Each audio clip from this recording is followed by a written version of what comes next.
Hello and welcome to Swarajya Interviews. We have a very special guest with us today, Vivek Agnihotri, author and filmmaker. Hi Vivek, how are you? Hi Anand, how are you? I'm fine. So Vivek has written this book called Urban Naxals.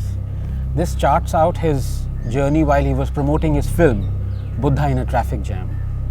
And it's a very, all those who've seen the film, it's a wonderful film, it's a very unusual film, and it broke fresh ground.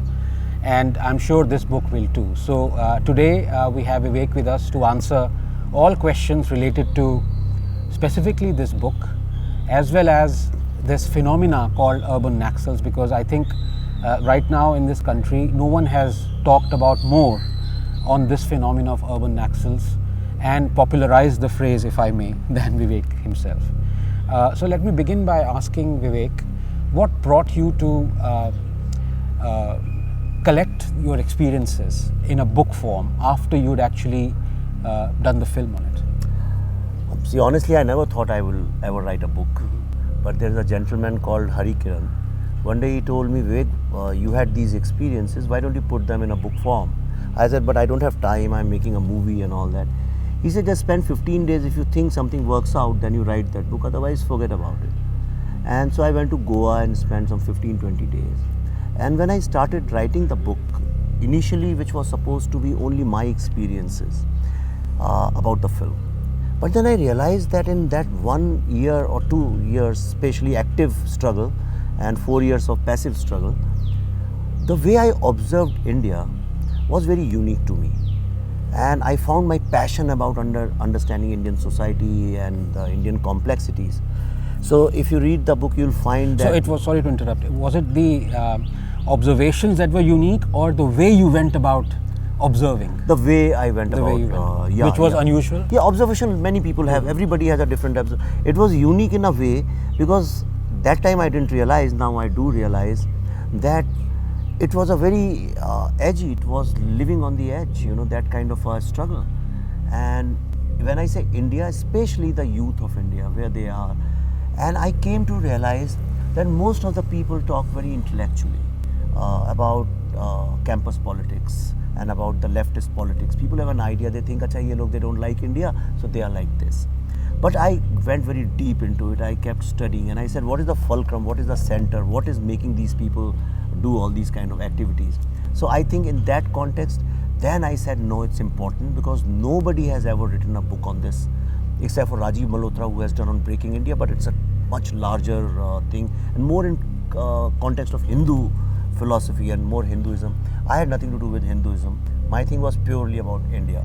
So that's why I said it's important to write. And if I may, I mean, I've just started reading it. It's very captivating in parts. And if I may draw the comparison with Rajiv Malhotra's book that you talked about, that was more, as you said, very general in the sense that, you know, they were talking about breaking India forces and all. This is right on the street, if I may say so. You've actually mingled with the very people who are demanding revolution, but you're almost as if tutoring them and kind of telling them, look, this is not the kind of revolution you want. Am I correct in my assessment? Yeah. First of all, I do not agree what is revolution. See, revolution, if you see, when the evolution is going wrong somewhere, then you need revolution. You know, if the society is evolving in a wrong way or the democracy or something, I think the only revolution we needed was the freedom struggle, and we fought it and we won it. What India today needs is a renaissance. We need to evolve as a society more in terms of art, culture, literature and more, and of course science and logic and rationality, rather than this conflicting thing where people are funded just to create a chaos or to manufacture conflict and chaos. And that's why I think it is very important that the wise men of this country, the literate men means everybody. Okay? So literate and women. And women, of course, yeah. And educated people who have voices must fight these forces, because India is standing at the threshold of a very big organic revolution. So we don't need these manufactured revolutions. Right. Now, I mean, the book is of course based on your experiences while you were promoting the film. Yeah. What made you, I mean, it was certainly a very unusual method of film promotion. I've never seen anything like it. It's like almost as if the director says, look, this is, I have taken it upon myself.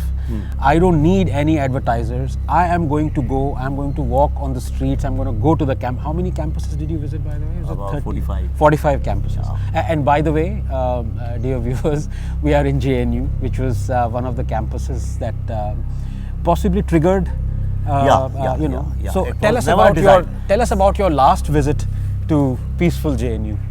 What happened? See, it was never a design.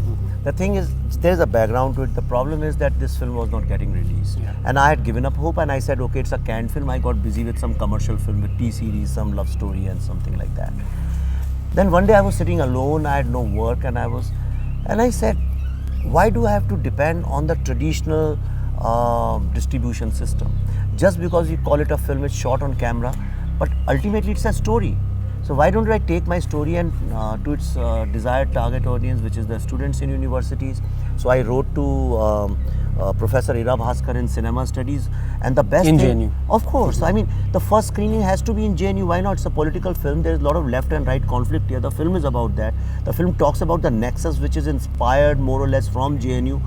So why not show it here? And I thought she would, because in JNU all the professors talk about freedom of expression, the space for tolerance or space for dissent. But then the way she played the entire game, that's when I said, जब मैं इस दुनिया में अकेला आया था, right? Nobody advertised in film industry. Sorry, nobody advertised wanted directors. So I'm not on anybody's payroll. I went out of my own free will. So I said it's a story which now I'm going to tell people. And when we came, some boys invited us. They said, "Come to JNU, show it to us." I said, Anupam Kher को मैंने बोला कि sir चलते हैं, but nobody will come. They are saying 10-15 लोग होंगे, उससे ज़्यादा आते नहीं हैं. He said, "See Vivek, you have made a film. Even if one person you can change his mind, it's job well done." But when we reached here, there were some 4,000 students in admin block. All the Was photos. Kanhaiya there? No, he wasn't there. But when we were going back, they were taking out a small rally of some 70, 80, 100 people. I think it's in their book also. Who was the other guy? Umar. Khalid. Yes, that's right. Khalid, no? That day he got released from the jail and they were celebrating it. So I found those 100 people, and for the first time I was told that people were shouting Bharat Mata Ki Jai and Vande Mataram. It's not that I feel very good when people do all this sloganeering, but it was very symbolic. The posters I see here are so full of darkness and negativity, and they're such dark. Free Palestine. Yeah, Free Palestine. Yeah. Now, I have to ask you a question. Why most of these posters, including NSUI, which is a Congress, why do they have Modi everywhere? I think the agenda If it's against the society, then why political leaders? Yeah, I think it's a very politically charged atmosphere, JNU. And I think it is mostly, I mean, the discourse is controlled by the left, and that is what, in fact, sorry, I'm here to interview him, but since he's asked a question, and no, you let don't it be mind, a chat. Yeah, okay, it's the a idea. chat. I want people to understand these complex concepts. Yeah. So I mean, it took me about a year to understand that why are people creating so many narratives. It's almost as if every wrong thing that has happened in India has happened after 2014. And earlier it would take a month to kind of rectify or point out a flawed narrative, which is completely biased. Now it takes a week, maybe even less than that. You know it on Twitter. Oh, yeah. Most of the narratives are devised on Twitter, and most of them meet their death on Twitter. Yeah. So people have realized that I mean, when you see after 4 years of thousands of things that this government has done, many of them terrible, many of them good, many of them decent, whatever, thousands of things. Why is it that some people don't find even one thing good that this government, I mean, that itself is an indicator. That tells the psyche of the person that in 4 years, 48 months, thousands of things have happened, and you're not able to find even one thing that is, it's fine, you can find hundreds of wrong things. But this government would have had to do at least one thing. And that is where even you would, acknowledge, for example, that UPA did many good things. Of course. So every sensible person would say that, look, this government has done a lot of bad things, but it has also done these good things. When you see people not even acknowledging even one good thing, then boss, something is wrong in the psyche.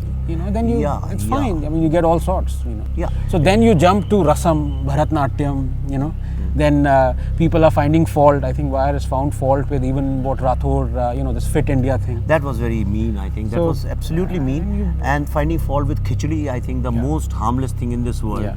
And But, I mean, sorry, Okay. back to Urban Yeah, Naxal. yeah. So JNU was, you say, a trigger point for something like that. Yeah, then I said I have to fight. I said I'm alone, and when you have no fear to lose anything. All philosophers talk about it. Is the fear of losing something which holds us and not do correct thing. I had no fear to lose. I had no money. I had no. The film was, by the way, made during the UPA years, right? I mean, 2010 onwards or something. Yeah, I mean, yeah, it was yeah, when the UPA was. Oh, of course. Yeah, And it 2011. wasn't. Yeah. Any reason why it wasn't, or it couldn't be launched at that point of time, or? See, I didn't know. approached people I was never in politics, and I was. It's very easy. I am liberal today. I was liberal yesterday also. And In fact, I have to interrupt you and I have to ask you: are you an opportunist? Of course I am. I'm one of the biggest opportunities. You said let's interview in JNU. I said it's a great marketing No, opportunity. what I meant was, I mean, by opportunism is that your view. So, for example, you love to quote the Faz, this thing, Takht, उछाले जाएंगे. How does it go? हम देखेंगे. हम देखेंगे. So, लाजिम है कि हाँ, तो आपका भी जो है वो चिट्ठी पत्रा जो है वो लोगों ने देखा, पुरानी ट्वीट्स जो उछाली गई आपकी. नहीं, they उससे are. पता चला कि you were probably a secular before 2014. I'm not. I mean, to use that phrase. No, I'm not. So have you changed because the government has changed, or I mean, what has? No, nothing like that. I'm not secular. I was never secular. I don't believe in the concept of secularism. So I mean, for example, you criticized people who criticize Modi for not taking the skull cap, saying that look, there is hypocrisy in it. But there was a tweet of you, next to Jama Masjid with the skull cap. Yeah, I'm a filmmaker. I go to places. I wear. उसके memes बने उसके पीछे audio. Let's see. It's very easy. You take things out of context. But let me tell you, because a lot of people saying this, I'm a very liberal person. I really don't care who does what. I never interfere in anyone's life. The thing is, as far as Gujarat is concerned, until 2011, I totally saw Gujarat the way I was shown by the media. I joined social media only in 2009 or 10. And that's when I slowly, initially my reactions were exactly what anybody says. Okay, you take a child and you just keep feeding him one information. It was one-way traffic. I was fed with that, and I thought, yes. So you believed in the mass murderer thing, Oh, yeah. and Amit Shah is a murderer, and all those things you believed in. Yeah, of course I did. I mean, उसमें क्या है वो तो I did. I believed in lots of things. I also believed that Nehru was actually my chacha. You don't believe it? When मैं जब 8th or 9th में आके I realized he was not my chacha. Because I was in Kendriya Vidyalaya, and most of my batch, all of us thought he was our chacha, because the way, the fanfare, the way Bal Divas was celebrated and all that. So lots of things we believed in until we probed, and I don't need to probe it. See, in my scheme So here's the question. I mean, possibly would you say you are a case study in being driven by, or your thoughts being driven by the media narratives before 2000, before you saw sense? Yeah. Would you say that? Would you say you are a case study in that? No, And it's a very interesting thing. Then we had kids. Yeah. Okay, when we had kids, we said let's experiment this. Why give them our thoughts? So let's stop newspapers. We stopped all the TV channels. We have no newspaper comes to our house. आपने कुछ बोला, I said you get me newspaper. Yeah. I don't read newspapers. We don't get television in our house, so I don't know what's happening in the world. And we said let's get into the process of self-discovery. In fact, when you read this book, you'll find it's half spiritual. It's more about self-discovery and finding the continents of your own mind and of your own heart. And that's when I joined social media, I started reading different points of view. Otherwise, I was in Bollywood. Bollywood is a highly one-sided narrative, believes in one narrative. I was part of that. You can't escape the industry. And I also believed that all this is wrong. I also thought, oh, come on, what's wrong talking about beef publicly? Okay, but I never spoke about pork publicly. I always spoke about beef. And then I slowly, as I started this thing, I realized with my children that so much I have learned was wrong.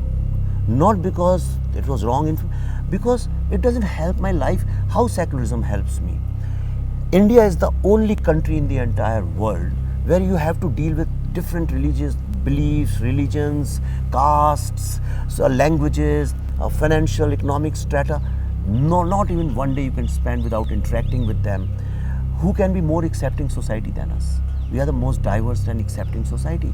So when I'm part of that liberal culture, I don't have to learn and practice fake liberalism. You like pluralism because that is what our culture is. Of course I do. What is your objection to secularism, which is that no religious interference, like the church and the state are totally separated? India isn't that. When you have a wonderful, beautiful wife, why do you have to remarry and find another wife? Right? When Indian culture anyway talks about acceptance, see, secularism was a political. This is one of those Ekta Kapoor tweets about petrol charges. I'm thinking again and again, but explain that to me, please. Okay, I'll explain to you. Strange analysis. See, when I was born with, I never questioned pluralism. I never had problem with pluralism. Things just came naturally to you. It came naturally. It came naturally to any Indian, or it came very naturally to me, and I lived and traveled a lot. I had no problems. Secularism is a political tool. Okay, why do I have to use a political tool for a cultural solution? So cultural problems will be solved by cultural solutions. Financial problems by. There is no need of politics here. Secularism is just a 2,000-year-old concept. It was started to expand Christianity where the state believed in something else. That was the idea, more or less. I mean, that's what I understand.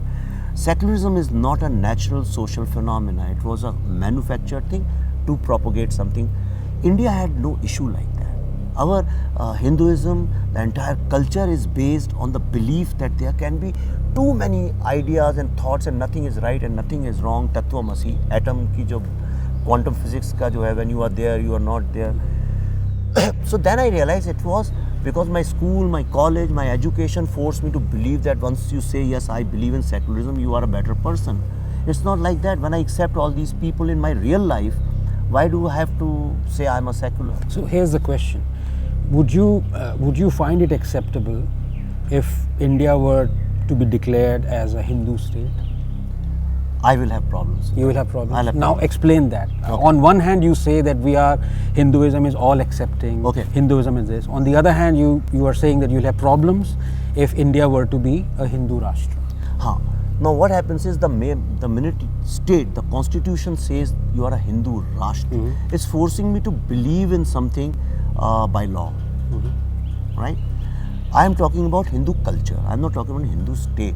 We are a Hindu culture. Even the Muslims and Christians in this country they practice Hindu culture. Half of the Christians have first Hindu name. Okay, so there are so many Muslims. Mere gaon mein even second Hindu names Christians, as you know. Ramesh Fernandez, for example. Now, see, so you have Hindu name. On one hand, you have Ram and Ish. Ramesh, Ram is Ishwar, and then you have Fernandez. We are that kind of a strange country. India is not an either-or country. It's not something this or that. That is a Western culture. We say, ye bhi sahi hai, wo bhi sahi hai, ye bhi sahi hai. So I believe in that. I believe in total acceptance, not Here's tolerance. the dichotomy. So on one hand, you say, look, we are all accepting. We accept everyone, everything, and we have. On the other hand, you also accept that it is because of India or Indians practicing Hinduism that this Hindu is the culture. case. Hindu culture, this is the case. Yeah. So what I ask you is the problem with India being a Hindu state. No, then it becomes a law. Then it becomes a law. Explain that. What do you mean? I mean, what would be in the law? Saying what? No, this is see, if I believe that yes, Hindu culture is the best thing, you may not believe in it. And that's exactly what I'm saying. If you don't believe in it, it's fine by me. You practice whatever you believe in. But the minute constitution... But that is Hinduism, right? You believe in whatever you want to believe. Yeah. So if that is the law saying that, hey guys, believe in everything you want to believe in, would you have a problem with that?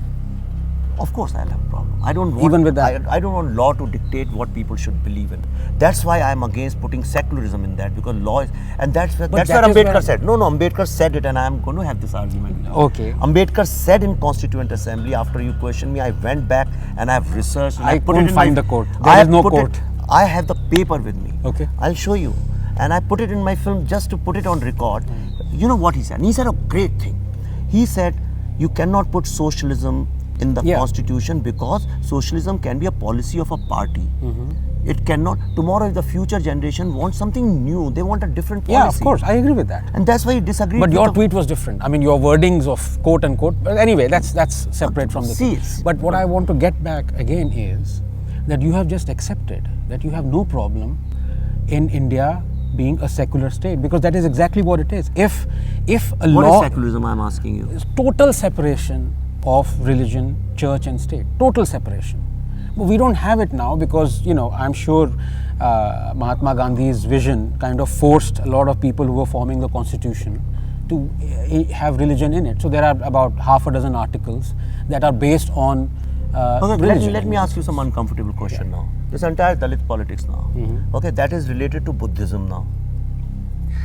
The state appeases Dalits, right? Dalits run a Buddhist campaign. Abhi Bombay mein kuch din pehle hua tha. Oh, that, yeah. All that. So that is also, they call it a religion, isn't it? Isn't state involved in that? Yeah, I am not So disagreeing. we are not secular state. So Yes, we are not. So But these I'm fake saying concept. is I agree with you that India is not. I've said so before. India is a plural state. It's not a secular state. My question is, do you have a problem in India becoming a secular state, or are you okay with the way India is right now? No, I'm not okay with this. First of all, this secular word, I have a major disagreement. It's not an Indian concept. See, India is a very complex country. What is happening is we are trying to always compare it with the West, and we want India to fit into that template. India will never fit into that template. क्या template है वो? India का template है, it's totally free-flowing or open-ended. It's ever-growing, open-ended. That's why we have so much of chaos in this country, visual chaos. We have filth, we have things happening on their own. कोई कुछ कर रहा है, कोई कुछ कर रहा है. That's why we interfere so much in each other. India is a free-flowing country. Isko, if you'll try to bind it into these definitions, you will reach nowhere. Okay, it's not that I want to fight them, whoever wants to do that, but I do not believe when we have a settled concept of universal acceptance, then why do we have to bring in foreign concepts like tolerance and intolerance and secularism? Tolerance is a foreign concept. Of course. Explain that. I Okay. thought we were. I mean, I've written a chapter on that in Okay. this book. You must read it. I'll tell you why. In India, we have so many regional parties. So many parties. आप कल को खड़े हो कोई भी party चालू कर दो. For democracy, it's so wrong to have so many parties. Wrong. Of course. That's what is happening in every state. So many parties, and nobody. See how many political. but if I, for example, if you or I believe that there is no party right now that exists in India that professes my views, you are well within then you your can right start to your form a own, party. right. So which what's wrong means- in that? Which means we have political tolerance in this country. Yes. We have? Yes, of Okay. course. Yeah. We practice so many languages, so many foods and habits. We have cultural tolerance in this Of country. course, yeah. We have given birth to so many religions, so many people live in this country with religions, subsects, castes, etc. So we have a religious tolerance also. You mean Cut the off real- the media in last 10 You years. mean of your- according to me, the religions don't have tolerance, but we have religious tolerance. We accept other religions. Yeah. But the religions that people believe in India, they are highly intolerant. No, that's also not. In last 10 years in your life, how many times you have to face religious intolerance? Not me per se, because I'm not Nobody in does. politics. You What are you won't talking find people. about? You There's so won't- many. You say anything against, and there's a fatwa against you. You say anything against, people are filing FIRs and things of that वो sort. Human nature देखिए. आप एक घर में रहते हैं, जब 10-20 लोग घर में रहते हैं, there are people against it. They keep saying तुम ये आज ही नहीं करो, ये करोगे. बच्चे को नहीं बोलते घर से निकाल देंगे तुमको. Let's not take them very seriously, and those people mean nothing. इस बुक में मैंने यही लिखा है. What is their relevance in the overall scheme of things? But in day-to-day life there is no problem.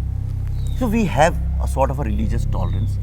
आप इस तरह से आप नमाज पढ़िए और इस तरह से आप दुर्गा का विसर्जन और गणेश का विसर्जन करिए और इस तरह से लंगर लगाएंगे जिस दिन अमेरिका यूरोप में, आपको समझ में आएगा रिलीजियस टॉलरेंस किसको बोलते हैं. I agree with you. What I'm saying is the religions don't have tolerance. हाँ, We have religious tolerance. Yeah. That's So a we difference. have, as a Yeah, society, of we course, have yeah, that. we do, yeah. We teach all kinds of education. We have madrasa also. We have Bharati Vidya Bhavan also, and we have hardcore fundamentals. We have liberal institutes like JNU. Careful, there's a JNU spider So we have crawling towards you. I wonder why. So we have all kinds of education. We teach all kinds of education systems exist in this country. If you Yeah. go to US, how many kinds of one universal style of teaching? We have different styles of teaching. So we have in education.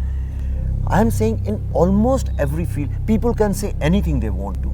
Today, if I want to speak against anybody, I can. So we have lots of great things in this country. What happens is on social media and media, just headlines we read, we feel as if there's a lot of chaos, conflict, everybody is fighting. It's not true. More and more, this book is about that. People, after reading this, they'll realize Actually, people live in harmony and people are okay. They don't have problems. Everybody is not very inspired, or they don't have aspiration to compare themselves with the West. They are happy with their local traditions, cultures, big bindis and pallus and their maxis and So their when you Mysore say Paks. people, I'm glad you mentioned that. But so let's come back to the book and the topic in hand, because now we need to discuss whatever little time we have.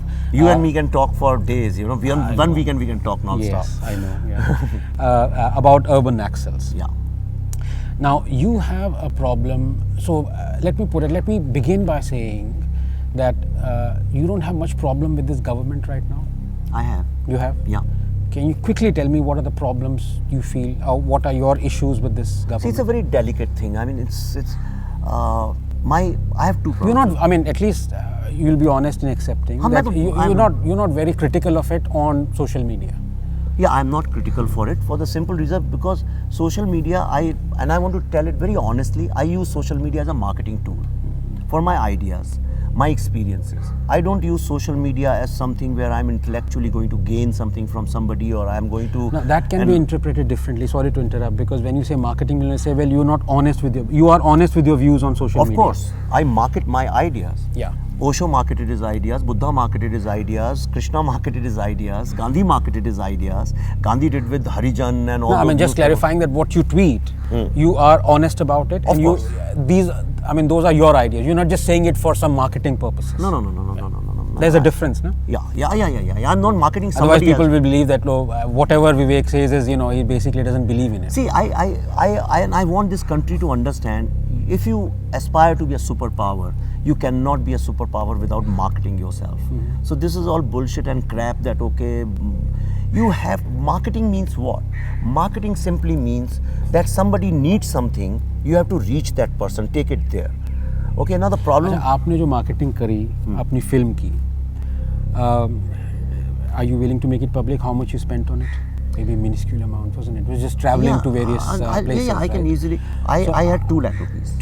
2 lakh rupees. That's incredible. I was given by somebody those 2 lakh rupees. So you marketed. And I'll also tell them there is a gentleman here, unne kaha naam nahi lena, but he runs Mr. Rahul Gautam in Delhi. He came to see my film. You were also there. He saw my first time. I was there. He saw my film, and almost towards the end of the film, he gave me 11 lakh rupees. Very nice. Okay. So let's say about a dozen lakhs of rupees marketing. Now, I don't have any problem with that. What I have problem is that this government, quite honestly, needs marketing as any governments do. It has spent $750 million in the last 4 years on marketing, on advertising. ads. Yes, I am against that. I think in 2018, releasing so many ads about the government. मतलब पागल हो गए हैं लोग. It's just you open the. I'll tell you where my problem with the government is, and I have one fundamental problem. देखिए, policy and policies can always be changed. Policy can. And economics goes up and down. And the social stock market goes up and down. Social re-engineering governments can't do. If somebody thinks government will come and do so, then nowhere in the world they have been able to do. Obama was there for 8 years. Could he do any social re-engineering? नहीं, मैं आपसे the context of the question was government advertising, marketing. I think my biggest problem with this government is today what is happening, that we live in a world of choices. Everybody is trying to influence your mind. So do politicians. So they raise the noise level. Now this government, what it's doing is they raise the noise level. The government also ups the noise level. Then they up the noise level. Then there is no end to it. What government has to do is let them create the noise and let them inform and educate people. You empower people with your policies, and when the election time comes, then you come on. But government also has a problem. I also understand the practical issue. We are always contesting elections, 24/7 all the times. Last time when we met, there was an election few months ago. Just now there was an election, Gujarat, Goa, and now we are meeting immediately after Karnataka, and next time when we'll meet, there will be Madhya Pradesh, Rajasthan into elections. So we are always in election mode, and media is interested only in covering those news and nothing else, as if nothing is happening in this country. Such amazing great stuff is happening. Nobody writes, nobody talks, and that's where government is going wrong. I think they must stop all these ads in newspapers, too much of hoardings. Also tend to criticize mostly the things that lie in our domain. And you were critical of the way CBFC was functioning earlier. But explain to us your support for Behlaj Nehlani. Because that is unusual. I mean, coming from you, who is a liberal, who believes in possibly absolute freedom of expression. Do you believe in absolute freedom of expression? Absolutely. Right. And the kind of I don't believe in CBFC. You don't believe in No. CBFC? You are part I of think CBFC. we should not. I am part, but I think there should not be CBFC. But and have you expressed that sentiment to people that look, okay, so isn't that hypocritical? You're part of CBFC and you want it disbanded? Will you listen to me 2 minutes? It's very I'm so important. sorry. I want to Please. explain it to you, right? Please, yeah. The thing is, see, it's a self-realization. I realized 3-4 years ago that we are always critical of police. We are always critical of government. We are always critical of establishment. And what happens is, because of that, we never try to reform or change them. I realize there is not going to be any revolution. Today, the minute you say CBFC should be abolished, 1 million NGOs and activists, everybody will stand up. You can't do that. You know which is the biggest hurdle for CBFC if you want to abolish it? PTAs, parent-teacher associations. Because they want to know what the film is about. No, they say you have to have censorship. So I realized earlier also I was offered lots of things. I never do that. I never ever join government body. But I realized if we have to change it, then we have to change it by practice. And you won't believe it, this is the best CBFC board ever. Really? Yeah. Me, Prasoon and Vidya and Gautami and other members who's Philharmonic chief from Shillong, NSD. There was a film which was stuck, Hansal Mehta. I okayed it. I was in the revising committee, the board of directors. Without any cut, I released it. I called them and I said, see, just go ahead and do it. So here's the thing, let me ask you. You are part of CBFC. There was a film where there was a camera panning from a nude woman from going and up to her vagina, okay, and stays on her vagina for 10 seconds. That film was this thing. I called that guy and I opened the film for him, except for that one shot which is not by constitution not allowed in this country. Really? Frontal nudity. Yeah, frontal nudity, I think it's in the constitution of CBFC. It's not allowed. You can't. But here's the thing, sorry to come back. You are going by CBFC rules. You believe that CBFC is wrong. You are saying, so if CBFC is not wrong. CBFC is a constitutional body. What I meant was, you would much rather that rule of not allowing frontal nudity be there. You would much rather prefer it was not there, right? Yeah, it can't go as a film for consumption of children and all that, you know. Okay. Obviously, nowhere in the world in US it's not allowed. Right. No, what I meant only in France it's allowed. Okay. In UK it's not. In most of the world, frontal nudity is not allowed. So during the time you have been a member of CBFC, have you banned any film? Have you? No, I have just last week. I have one film which was banned. The examining committee said this film can never be released. That film, it's Akash Khurana's film, got released last week. I was the one who saw that film. So you're actually I just let it go like this. So this is news. Yeah. So why don't you tweet about that? Because I can guarantee Padmavat, if it was not this board, and credit must go to Prasoon Joshi and Smriti Irani for that a lot. Without this board, Padmavat would have never released. I'm saying it now in retrospect. I was not allowed to say earlier. Nobody would. Really? Nobody could have released it. But governments banned it. I mean, BJP governments banned it. BJP can be wrong. See, my fight. You didn't criticize that. What? That BJP government Sir, banned. if you go back, I was the you were only one fighting for this thing. Yeah, you were for Padmavat not being banned, but you weren't critical of BJP government banning it. नहीं आपको क्या बात मैंने statement मेरा मुंबई मेरा में पूरा छपा हुआ था. I said they are all extortionists. I said that openly. I said that I had a fight with कौन सी no, you were against the anyway. That's beside. You were against the Kranti Sena, but see मैं generally मैं आपको बताऊँ strategically मैं BJP ज़्यादा involve होना नहीं चाहता. मुझे BJP पार्टी में इतना कोई interest नहीं है. I'm only interested in Modi. Okay, I want a nice leader who tells me मेरा ये vision है अच्छा है. You want him to win in 2019? Most certainly. If he doesn't win in 2019, I am telling you, we are going through a major crisis. We'll have elections again in next 1 or 2 years. Then again we'll have elections. So again we'll go through the same period we went through. I.K. Gujral and Deve Gowda. Who did you vote for in 2014? Modi. You voted for? Yeah, I voted for Modi. 2000. Was it 9? Yeah, 2009. I did not vote. You didn't vote. I was very pissed. 2004. 2004 I voted for BJP. 2009 I did not vote for anybody because I did not agree with lots of Advani's ideas. 2002, yes, I voted. 2002 or 4? 2002. 2004. 4. I voted because it was immediately after Bajpayee's good work. So I voted for them. I'm not saying they are the best. I'm not saying, but we have no option. It's like you're hungry and you have no option. So you would go for a healthier food. So I'm trying to go with somebody who has a vision. Nobody has a vision. If anybody tells me this is my, like I was impressed by Chandrababu Naidu. because he showed some vision. I'll make my state like this. I get very easily impressed with people who show me a design, who have a science and logic to it. Modi showed me rationality, logic, I'll do it, and he's doing it. Last year I covered 140,000 kilometers, I have told you earlier also, by road. Anand, such massive infrastructure work, I do not understand why don't there people actually go and take videos and photos and put it on this thing instead of writing 11.7 kilometers to 22 kilometers per day and this and that and statistics. Statistics confuses people. Nobody cares about statistics. People believe in stories. Mahal. Mahal. But okay, so coming back to final few minutes, I want to discuss urban Naxals per se.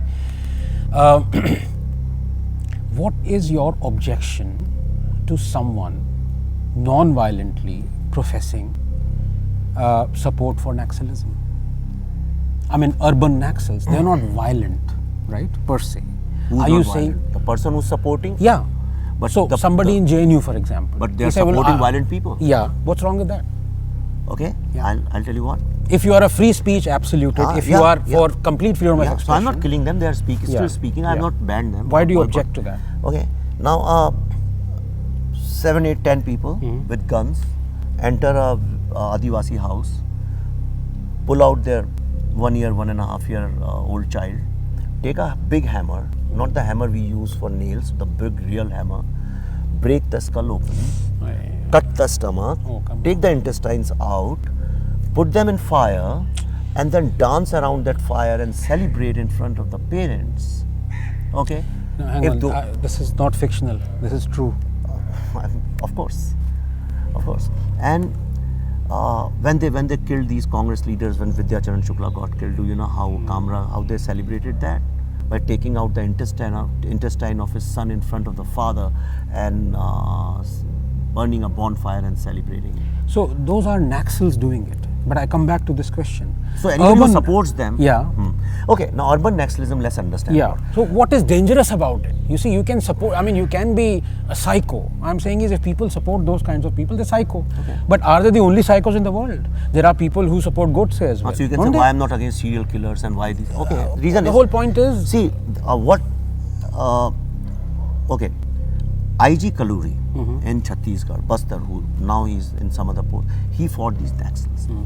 The intelligence agencies have concrete evidences and reports that almost to the tune of 11,000 crore rupees are extorted every single year in Bastar region alone, not the entire Red Corridor. And that money is not used for buying arms and ammunition. Arms and ammunition is bought through different kind of funding. Poppy fields and all that. Different funds. That's why they have guns. After they have guns, they go and extort.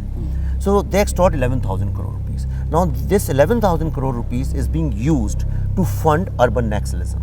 Their strategic document says that you can't really destroy the state of India by fighting in jungles. So you have to capture cities, and they have tactics written over there. Number one is to capture labor, students, media, intellectuals, activists, and legal activism is considered to be the major tool for them. You do so many legal cases against everything. You want a dam? 100 legal cases. You want to build a road? 1 million legal cases. Against everybody, file legal cases. Legal activism, they think, will stop the government to move. Labor will stop the industry to move, and students, media and intellectual will create a narrative which will make it appear as if there is a lot of chaos and conflict in cities. Yeah. Right? And once you start believing in that, you think there is kind of civil war is happening, and you start hating the state so much that when they pick up the arms, you say, I'm with you, go ahead.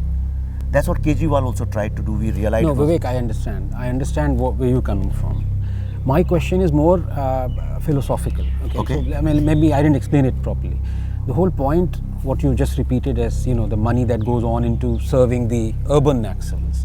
If you look at the preamble of the Communist Party of India, okay, it is dictatorship of the proletariat, right? Yeah. If you look at what E.M. Namboodiripad has said, we will bring down Ambedkar's constitution, we'll tear it down.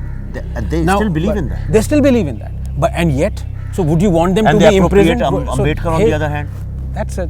Because they are born, if somebody is left 50% credibility तो वहीं चली गई, the next 30% उसकी tweets पे आ गई, 80% वहाँ चली गई, उसके बाद 10-20% बचा बता, so that's immaterial. Point I am trying to make is what is conceptually what is your disagreement with somebody supporting Naxalism non-violently, like how will you do it?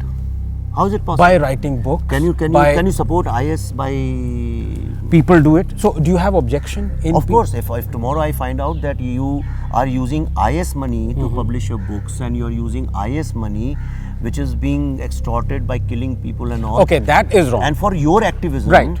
So if you're using money which is brought through 11,000 crore illegal. rupees are being used to feed this legal activism. Do you think that the जो कसाब और इन सब का हुआ था, do you seriously believe it just happened out of emotion? No, it was a concentrated effort. It was an organized, structured effort.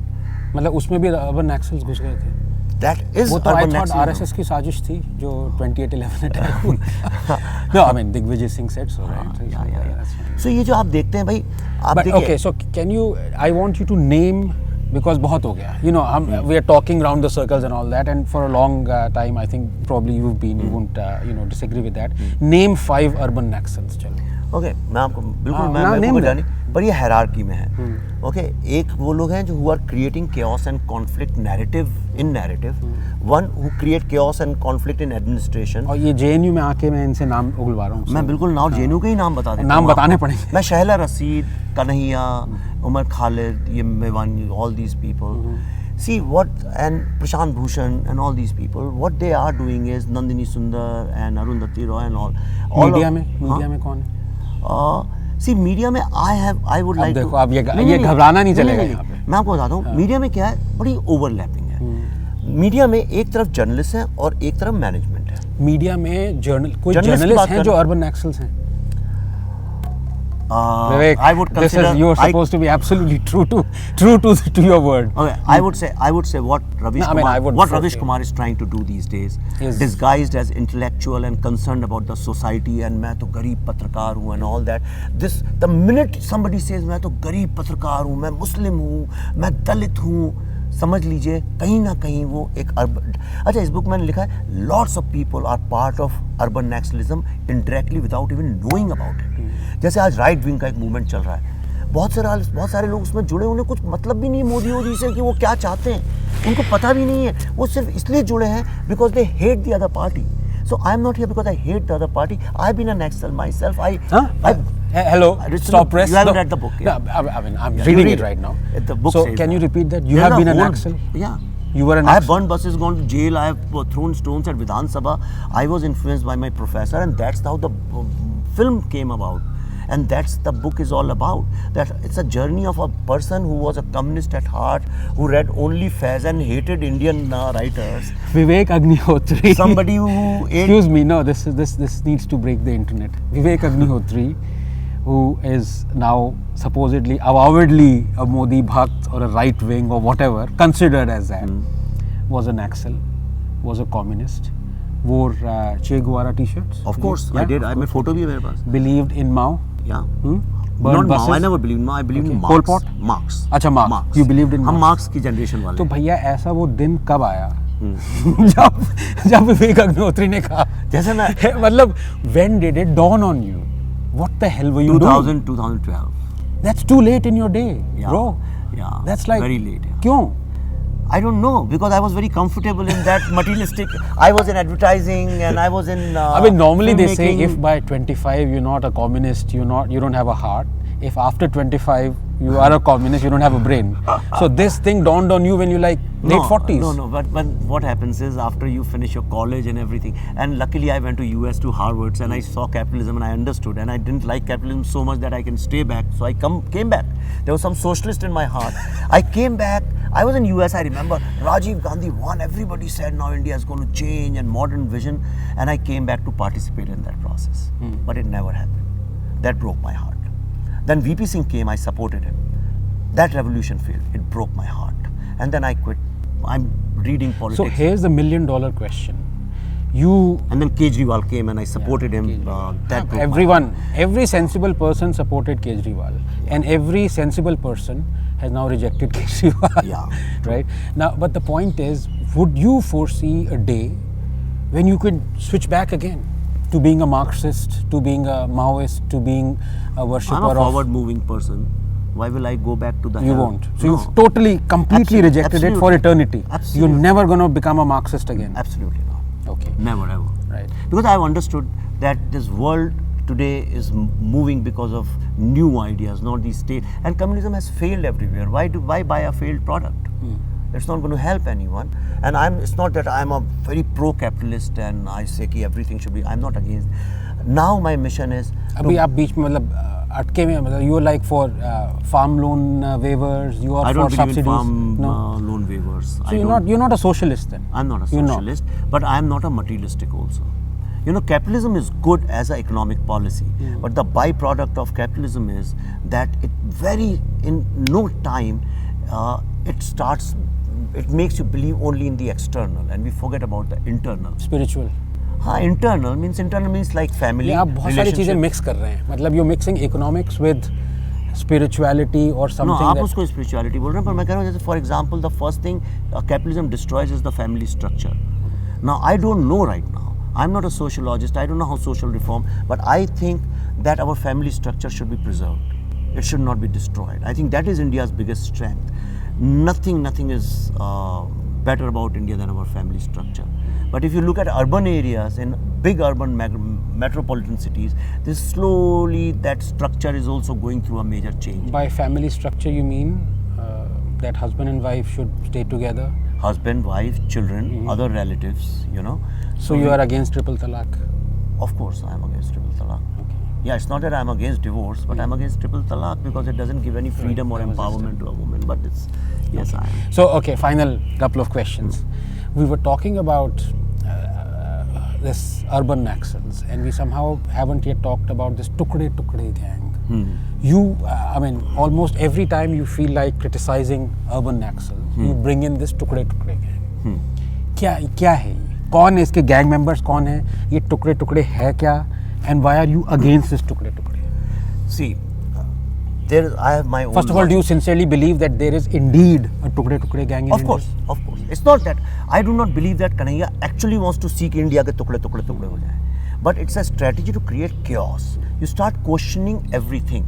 They are questioning the state now. They are questioning the constitutional framework of the country now. Okay, they are saying just isko problem hai ye discontented state hai, isko freedom de do. Isko problem hai usko de do. Right? So it's like every child is saying कि घर को तोड़ दो, उसका division कर दो.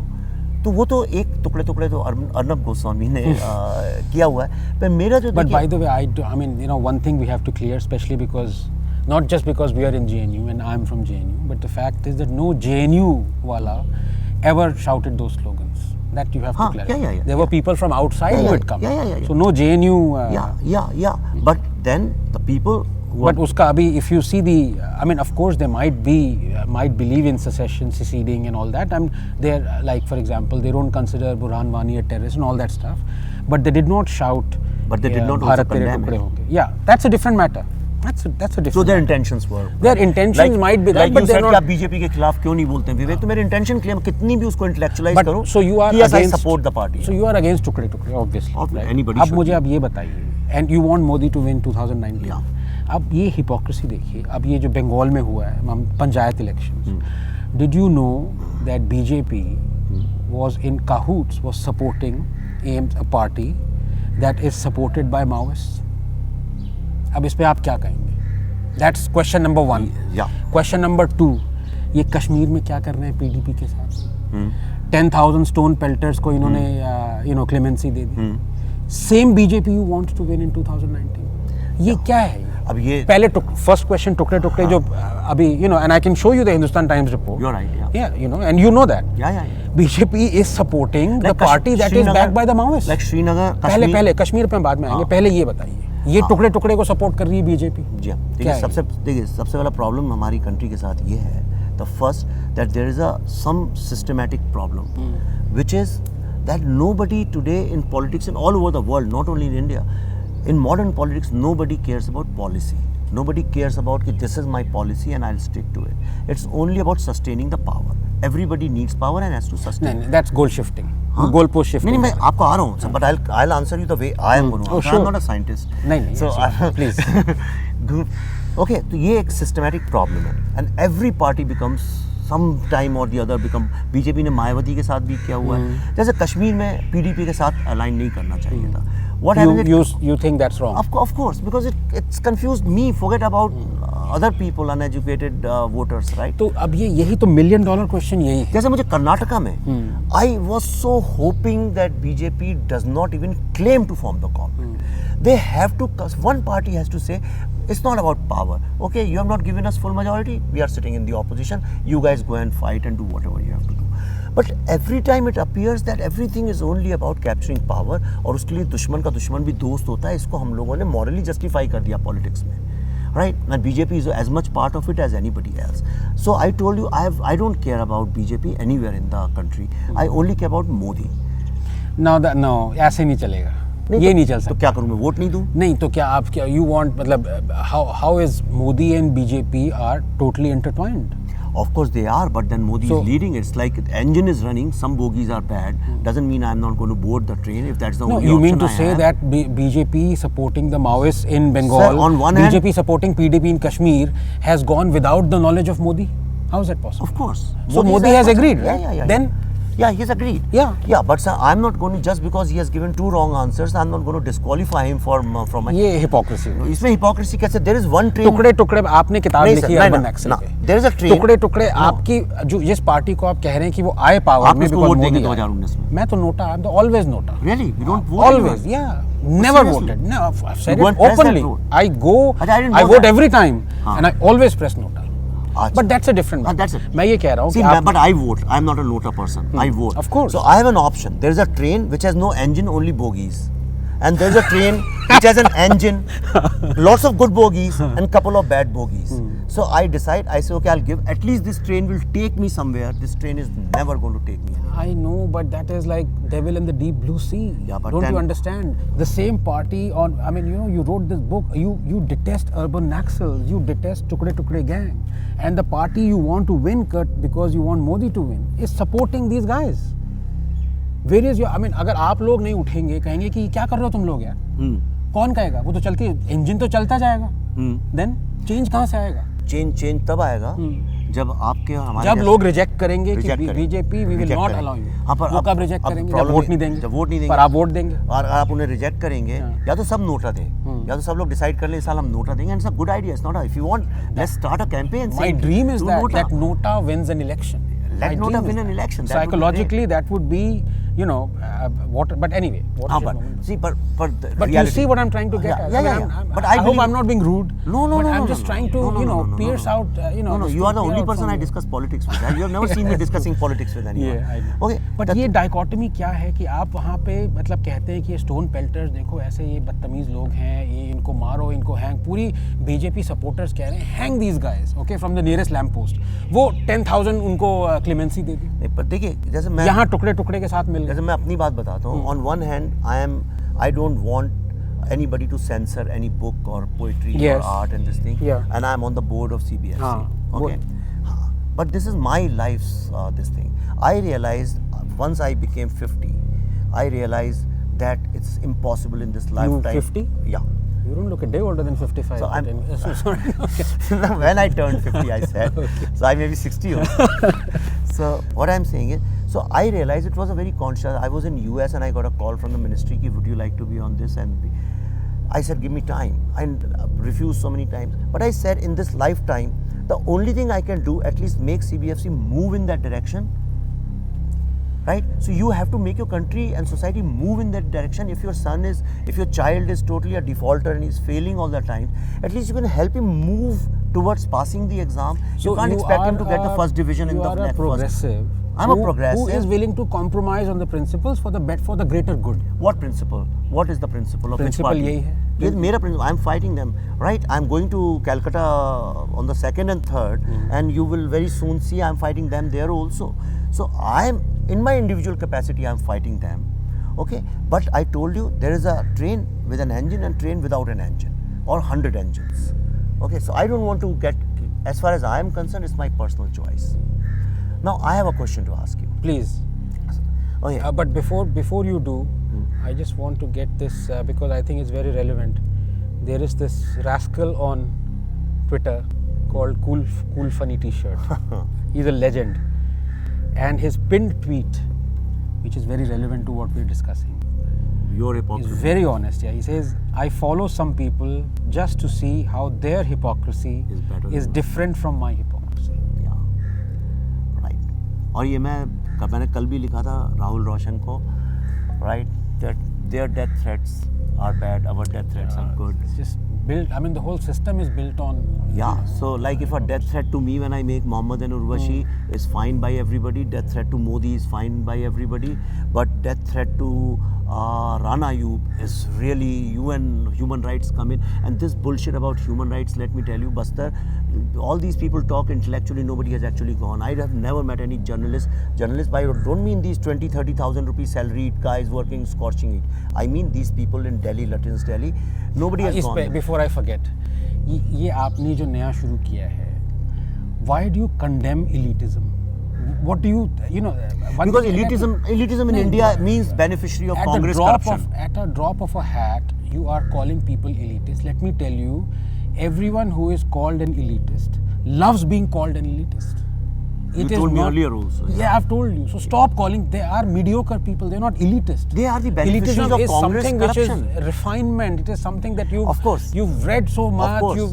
It's Of nothing course. to be ashamed about. Of course. They're Of mediocre people. They're not. So please stop calling them. No, because elite, Lutyens, elite. No, but the whatever. audience I am talking to. See, I'm a communicator. I'm a storyteller. So I have an audience. So I have the audience I talk to. The minute I say elite, they immediately understand who I'm talking about. If I say, but वो marketing हो गई फिर. वो genuine thought नहीं हुआ. नहीं क्यों नहीं हुआ? See, what is इसमें क्या गलत बात है? मुझे ये आज तक समझ में नहीं आया. गांधी ने अगर अनटचेबल्स को हरिजन बोलना शुरू किया, it was a marketing tool. Gandhi threw his shirt off and he started going naked. Yeah, that was a marketing. See, ultimately, how do you do mass media? I'm in mass media. I'm not a niche group where I'm talking to academics and intellectuals. I'm talking to people who are small town, middle class people, don't understand English. So they work there, understand urban Naxals. Now, these people were called by various names, 100 names. I have put them together and started calling them urban Naxals. Now people will ever understand who I'm talking about. So similarly, when you say elite in this country, in a poor country like India, the only person who was beneficiary of Congress corruption could become elite. Nobody else could have become elite, right? आप इतनी scientist हैं, इतना पढ़े लिखे हैं, पर आपके पास कोटी है क्या? आप क्या No, you mean if you mean India में elite का elitism मतलब वही is समझते हैं लोग. that's different. इंडिया में आप आम आदमी से बात करिए कहिए वो तो बड़े elite हैं और delete, दो ही क्लासें हैं इंडिया में, elite and delete. So, okay, we have to conclude. Yeah. Because otherwise, But I have a question before to ask. So I have a serious question. I want to read this thing from you talking before we about- close. Okay. Now I have a very serious question to ask, and this is something based on my observation, that a very concentrated effort is going on with design and money and muscle to create a Dalit and Islamic bloc in this country and break away Dalits from Hindus, since you talk a lot about Ambedkar. My biggest problem today in India is the usage of Ambedkar. Ambedkar is one thing. Ambedkar was a competent man, highly qualified, two-time PhD from London School of, I think first PhD Columbia from School of Economics, and he believed in merit. He always believed in merit, and he told his own people कि तुम पढ़ो लिखो सबल बनो सक्षम बनो और जीवन में वो करो किसी पर आश्रित नहीं रहो. Now the same Ambedkar is being used for mediocrity, for championing and campaigning for mediocrity and for incompetence and inefficiency. Now this is creating a big problem in this country in terms of efficiency. No country can grow without efficiency and productivity and with mediocrity. We have celebrated mediocrity in the name of Ambedkar. You are mediocre, incompetent, get attached to Ambedkar. So I have a problem with Ambedkarism, which people practice, not Ambedkar. Ambedkar I still think is a highly qualified and competent person. But don't you think this overusage of Ambedkar by BJP, by Congress, by everybody in this country, you can be a guilty party, you can be a duffer, you can hide behind Ambedkar. Of course. And because of the Ambedkar discourse, we are forgetting another great man, Gandhi. You have objections, I have objections. No, hang on. I mean, I don't hate Gandhi. No, you don't. I have not deleted the tweet. Where, in fact, after my article, a lot of people asked, they fished out this tweet. Tweet fish out तो करने में ना आपकी तो बहुत सारी आ गई थी, मेरी भी आ गई थी. And ये देखो तुम्हारी tweet जो कह रहे हैं greatest person who ever walked the earth. I believe that, and I have my reasons to believe. Yeah. And the reason is that I have not found, you see, we don't know a lot about Ambedkar because he didn't write much on him. And people have not read him Gandhi also. has written everything And people that have he written ever about him. discussed. Yeah. And I love that. You know, that is so rare that a person is willing to, even if he's right or wrong or whatever, he might be, you know, full of his ego or hubris or whatever it is, narcissist. But everything is out in the open. That is the rarest of rare qualities. Gandhi never had the power. People had the power to reject him. They were fearful of him. Okay? Even Ambedkar at one point after Pune Pact, when Gandhi went on fast unto death, Ambedkar also was scared. That is how, you know, he acceded to Gandhi's demands. But the point, and he hated Gandhi for that, by the way. But the point is, and Patel, we are having a war with Pakistan. Gandhi says कि भाई 65 crores इनके जो हैं due हैं इनको वापस दे दो. पटेल कह रहा है गांधी जी लड़ाई चल रही है हमारी, वो पहली चीज करेंगे, सारे आर्म्स खरीदेंगे. गांधी ने भाई fast unto death. Patel had to agree. So Gandhi was, the power is not of Gandhi. The power is that we had the power to reject him. We were scared of that. So who is guilty? Right? Is it Gandhi who's guilty? Okay, he wants to go on fast unto death. It's great. We are fearful of the repercussions that might happen if we refuse what Gandhi wants. So who is at fault? So I don't fault Gandhi. No. Yeah, and We. And let's be objective. Gandhi, I mean, I hold him for the, sorry, it's not my interview, it's your interview, but we'll talk about all that sometime. No, so what I was saying, don't you think it's a big, it's going to become in next 5-10 years a big problem? Of course, and it's a trap. And I have a fear, what happens if there is a reverse discrimination? And which so many cases are coming up. The other day there was an article where people were writing about how powerful Dalits are actually oppressing landless farmer, Brahmin farmers and caste farmers, you know. So I think overusage of Ambedkar is dangerous. Well, we do find, for example, you know, OBC, the power of that the OBC yielded, you know, 40 years ago, is very different from the power that OBC yields now. I mean, if you look at, I mean, I hate to talk and test this thing, but I mean, it is a fact that you have this Yadav votes and this vote and that. They're very powerful lobby. Of course. They can, you know. Of course. So, of course. In fact, out of all political leaders, some of the richest political leaders are Dalits. Do you know that? You know. So anyway, so I mean, we fear Ambedkar. That is why we, you know, that's why we worship him. That's my thing, and it's a trap because no party. Now you see with this SC/ST Act, okay, Supreme Court has said this is blatantly illegal on the provisions because you can't arrest someone without doing a proper investigation. And everyone, even all the, you know, the left-wing writers and all those guys who go on and on about freedom of expression, equality, liberty, they are for, you know, this kind of act, and they were against Supreme Court. And nobody had the guts to go against it. Supreme Court has repeatedly now again said, we stand by our thing. And you know what's going to happen? It's going to be another Shah Bano thing. That the parliament will overturn. No party has the power to go against the thing. No. So what you like reservation. I think today India's fact, biggest problem is reservation. You know, it's going to create such big problem in next 10 years. A huge generation of these young boys and girls. Now, अभी आप कल आए हैं results. अब किसी को समझिए 78-80% marks मिले हुए हैं, बेचारे ने साल भर सारी जिंदगी मेहनत की है, ये सोच के थोड़ी मेहनत कर रहा था कि मैं अपर कास्ट का हूँ, वो तो मेहनत कर रहा था. The other guy now suddenly. That's a different story altogether. I mean, yesterday But you can't question that today because of Dalit politics. You can't say a word about it. You can't. But I mean, I'm for reservations. In fact, I'm. Anyway, but that's it. So let's end this thing. This wonderful discussion. Sorry, it's kind of weird towards gone tangential and all that. When we are going to meet, it's going to happen. That is a given. That happens. And a lot of people believe that we are like in sync and aligned with our objectives, political objectives. They don't realize that we differ on so many things. That's why we like. That's why I like you, Anand. Honestly, the reason is. And same here. And I mean, you cop a lot of abuse on Twitter, and I'm surprised as you keep on. You haven't blocked anyone, I generally don't block people. I block only when somebody abuses my wife or my children. Then I block them for the simple reason they'll keep doing it again and again, and why listen to? Otherwise, I don't block if somebody abuses me. So you're very receptive to. I have not muted anybody till date, and I always reply without even looking at their profile. So very often people say, why do you reply to people who have 1 follower, 2 followers?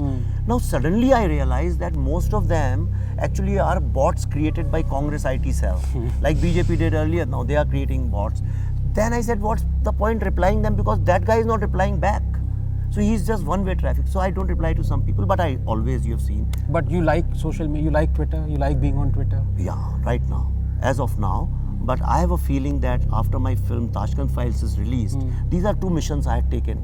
You know, I wanted to अच्छा tell आज आप by the way we've discussed Tashkent आज आप अखबार में आ गए your news in Sunday Times of India. No, People are saying you conned at Cannes and all that. Can you kind of now the problem is give our this viewers some detail so this is sort of a journalistic bullshit. The problem is they don't want people like us to go to Cannes. My film I've just finished shooting now.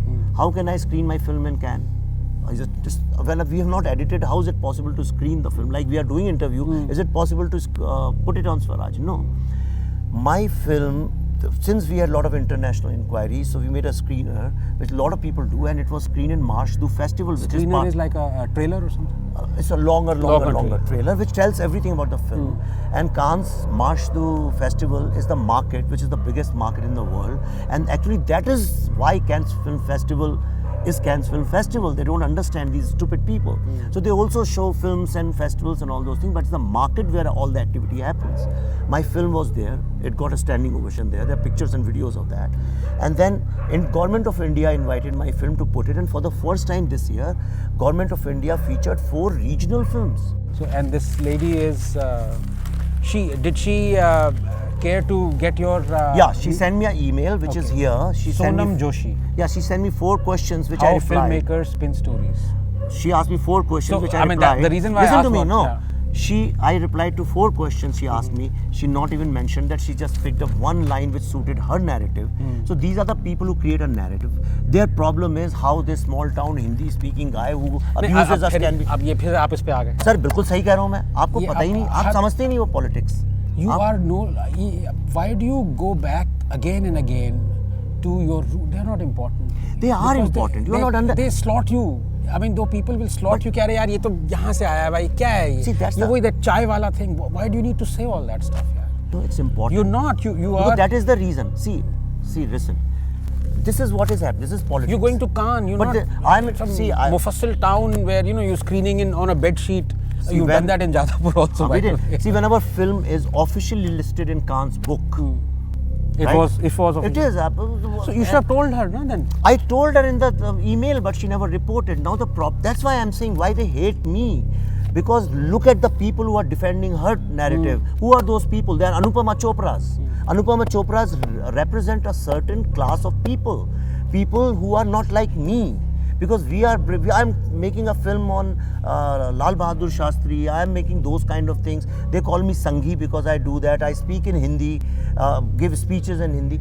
They don't like these kind of people to have any kind of influence, They want to keep it within their circle. The day I start going to their parties, like I used to, the day I become one of them, same Joshi, whoever she is going to write an article saying Vivek's film was celebrated.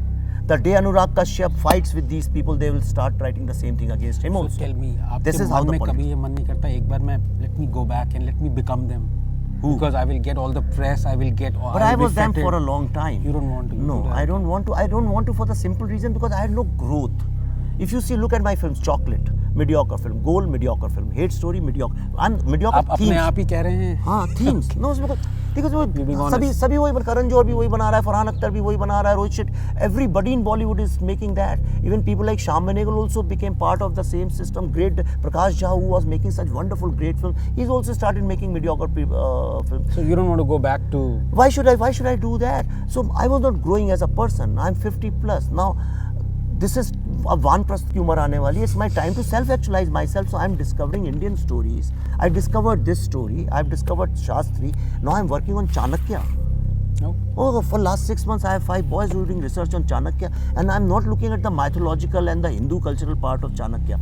I am saying this man, without even one drop of blood, united the bloody country. What can be a bigger story than that? Greatest of the story. So. I want to make film on Indian scientists.